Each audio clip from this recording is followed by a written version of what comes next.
Chères auditrices, chers auditeurs, bonjour et bienvenue dans le fin mot de l'histoire, l'émission préférée de ton podcasteur préféré. L'humain a toujours été impressionné par les grands discours. Ils peuvent être captivants, poignants, bouleversants.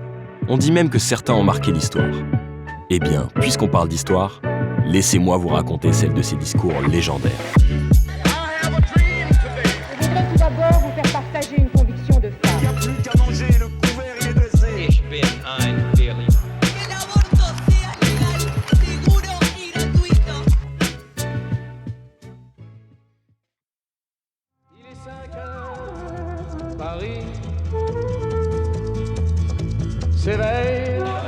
Bienvenue dans la France du début des années 70. 25 ans après la fin de la Seconde Guerre mondiale, la nouvelle génération de jeunes commence enfin à prendre part au débat de société. Depuis les manifestations étudiantes de mai 68 et la démission du président de Gaulle, certains sujets peuvent émerger pour la première fois dans l'opinion publique. Le slogan porté par la jeunesse est le suivant : il est interdit d'interdire. Aux portes de la Sorbonne, la première bataille, les premiers pavés, les premières grenades, la première barricade. Dans l'atmosphère empuantie par les gaz lacrymogènes, il ratisse vraiment un coup de matraque. Attention François, il y a un pavé. Ces discussions sont notamment liées à la libération sexuelle. Parmi elles, il y en a une qui divise profondément les Français. C'est le droit à l'avortement. En France, l'avortement est illégal et puni par la loi depuis 1920. La législation est assez vieille car elle donne suite à la dépopulation causée par la Première Guerre mondiale. Son but, alors, est de favoriser une politique de natalité. Ce sera la fameuse loi de 1920. Une loi qui réprime tout ce qui, de près ou de loin, incite au contrôle des naissances et y associe une sévère répression de l'avortement. C'est en 1942 que la loi sur l'avortement connaît un point de non-retour. Le régime de Vichy considère que l'acte doit être désormais reconnu comme un crime contre la sûreté de l'État. Les femmes avortées et leurs complices risquent de lourdes condamnations, allant parfois même jusqu'à la peine de mort.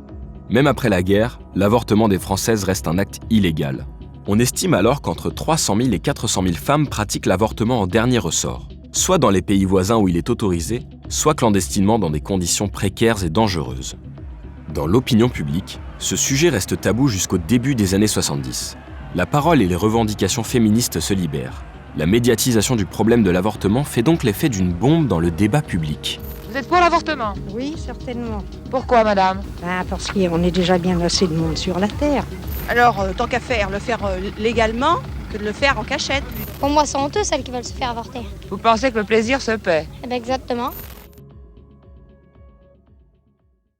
Vous connaissez très certainement le célèbre discours de Simone Veil, qui a permis le vote de la loi sur l'interruption volontaire de grossesse en 1975. Aucune femme ne recourt de gaieté de cœur à l'avortement. Eh bien, permettez-moi de vous parler d'un autre grand discours, prononcé 3 ans plus tôt, et qui est à l'origine de bien des changements dans la vie des femmes.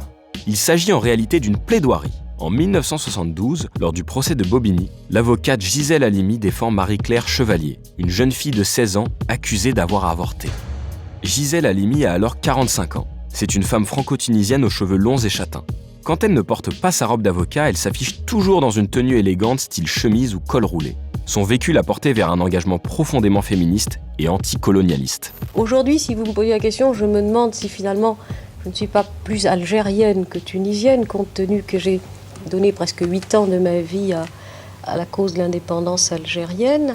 Elle naît à Tunis de parents qui voulaient un garçon et qui ne la reconnaissent qu'au 15e jour de sa naissance.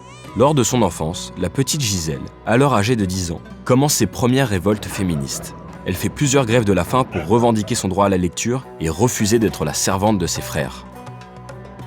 À 15 ans, Gisèle Halimi est une élève brillante. Elle part en France pour continuer ses études alors que ses parents lui planifiaient un mariage arrangé. Passant par Sciences Po et la Sorbonne, elle obtient son diplôme d'avocat en 1948. Le début de la carrière de Maître Halimi est marqué par la défense de femmes dans le cadre de la guerre d'Algérie. Gisèle Halimi est propulsée sous le feu des projecteurs en 1972, lors du procès de Bobigny. Elle y défend une jeune fille mineure accusée d'avortement suite à un viol, ainsi que 3 autres femmes, sa mère et ses complices. Comme je vous raconte l'histoire d'une plaidoirie, il n'existe pas d'enregistrement sonore du discours de l'avocate. Heureusement, son texte a été intégralement reconstitué et elle s'est exprimée lors d'interviews. Le procès s'est déroulé en 2 étapes. Il y a d'abord eu le jugement de Marie-Claire, principale accusée, qui a été relaxé. L'autre étape, C'est le 8 novembre prochain, devant le tribunal de Bobigny, devant lesquels vont comparaître sa mère et ses complices. La stratégie de Gisèle Halimi est claire. D'un procès classique pour avortement, elle veut faire un véritable procès politique. Maître Halimi choisit précisément cette affaire où une mineure de 16 ans a été accusée d'avortement par son violeur, qui a essayé de se dédouaner en la dénonçant. Ce procès représente donc l'injustice incarnée par cette loi. En bref, il ne s'agit pas d'uniquement défendre la mère et les complices de Marie-Claire, mais surtout d'attaquer la loi. Je dis, je vais attaquer l'attaque. Gisèle Halimi fait appel à de grandes personnalités pour venir témoigner. Elle convie par exemple un prix Nobel de médecine, des hommes politiques et la philosophe Simone de Beauvoir. De ce fait, le procès devient un événement médiatique. De nombreux journalistes sont présents pour couvrir l'événement et des collectifs féministes sont dehors pour scander leurs revendications. Cet enfant, les femmes d'aujourd'hui sont-elles libres de le vouloir ou de le refuser? La question est posée publiquement en octobre au procès de Bobigny. Lors du procès, Maître Halimi délivre un discours parfait, aussi sincère que brillant. D'emblée, l'avocate annonce la particularité de sa plaidoirie. On pourrait croire qu'elle en fait une affaire personnelle. Je ressens avec une plénitude jamais connue à ce jour un parfait accord entre mon métier, qui est de plaider, qui est de défendre, et ma condition de femme. Maître Halimi se met au premier plan. Elle ne compte pas créer de la distance avec les 3 femmes qu'elle défend. Bien au contraire. Je m'identifie précisément et totalement avec Madame Chevalier et avec ces 3 femmes présentes à l'audience, avec ces femmes qui manifestent dans la rue, avec ces millions de femmes françaises. Gisèle Halimi utilise une gradation pour universaliser son discours. Sa défense des 3 femmes accusées vaut pour celle de toutes les femmes. Elle s'identifie à elles car l'avocate est aussi signataire du manifeste des 343, texte qui regroupe de grandes personnalités féminines affirmant avoir eu recours à l'avortement. Cela permet de rappeler une chose importante. Maître Halimi, vous avez 3 enfants. Est-ce que vous avez choisi de leur donner la vie? J'ai choisi d'avoir mes 3 enfants et je dois dire que à chaque moment, à quel point ça a été très important pour moi de les choisir. Et j'ai avorté à des moments de ma vie où j'avais absolument senti qu'il ne m'était pas possible d'assumer une naissance. Car assumer une naissance, ça ne veut rien dire tout seul. Assumer une naissance, c'est assumer quand même une vie. C'est là que nous entrons dans le fond de l'argumentaire de Gisèle Halimi. Le discours de l'avocate ne s'arrête pas à l'avortement, mais ose aborder des sujets connexes encore tabous, comme l'éducation sexuelle et la diffusion de la contraception. La contraception, à l'heure actuelle, c'est peut-être 6 ou 8% des femmes qui l'utilisent. Dans quelle couche de la population? Dans les milieux populaires, 1%. Ces sujets restant tabous, les institutions rejettent la responsabilité sur les femmes. Avec une justesse incroyable, l'avocate utilise 3 mots pour dénoncer l'injustice derrière ce fardeau. Voulez-vous contraindre les femmes à donner la vie par échec, par erreur, par oubli? Est-ce que le progrès de la science n'est pas précisément de barrer la route à l'échec, de faire échec à l'échec, de réparer l'oubli, de réparer l'erreur? C'est cela, me semble-t-il, le progrès. Comble pour un procès concernant l'avortement d'une femme, le jury est composé exclusivement d'hommes. Maître Halimi les désigne en les appelant « messieurs », comme si elle s'adressait à l'ensemble des hommes qui pourraient l'écouter. Mais Gisèle Halimi ne fait pas que de les désigner. Elle les interpelle, elle les provoque même. Pardonnez-moi, messieurs, mais j'ai décidé de tout dire ce soir.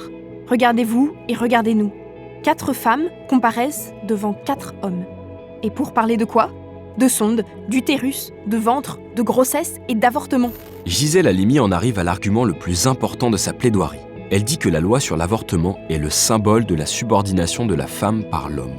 Pour cela, elle fait une occurrence du mot « oppression » qu'elle répète tout au long de son discours, avec l'aide de synonymes comme les verbes « soumettre »,« exploiter » et « réprimer ». Historiquement, la femme a toujours été contrainte de suivre le destin de la maternité en étant subordonnée à l'homme. Gisèle Halimi veut changer le cours de l'histoire en laissant les femmes libres de leur choix. Pour finir, Gisèle Halimi revient aux jurés et leur rend cette responsabilité. C'est grâce à leur décision que la loi va pouvoir évoluer. L'avocate sait que le destin des femmes françaises est entre les mains d'hommes. Elle doit les pousser à agir. Nous vous le disons, il faut le prononcer.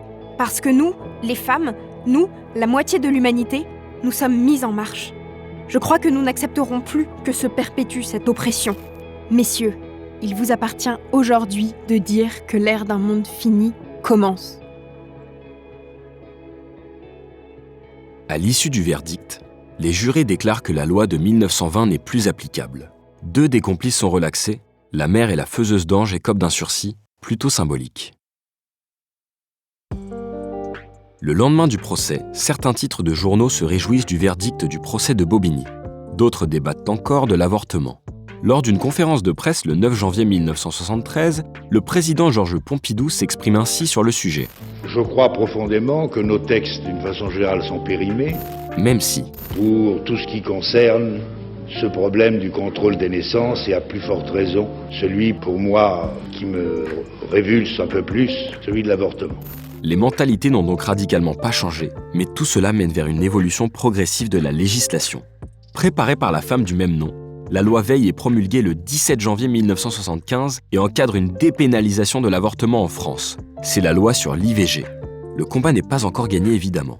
Il faut attendre 2001 pour que l'IVG soit étendu jusqu'à la fin de la 12e semaine de grossesse, puis 2013 pour qu'il soit intégralement pris en charge par la sécurité sociale. Dans le monde, de nombreux pays considèrent encore que l'avortement est un acte criminel.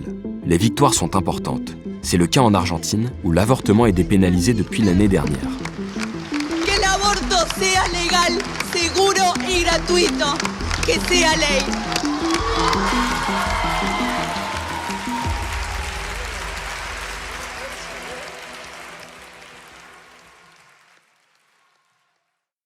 Maintenant, c'est à vous de vous inspirer de la plaidoirie de Gisèle Halimi.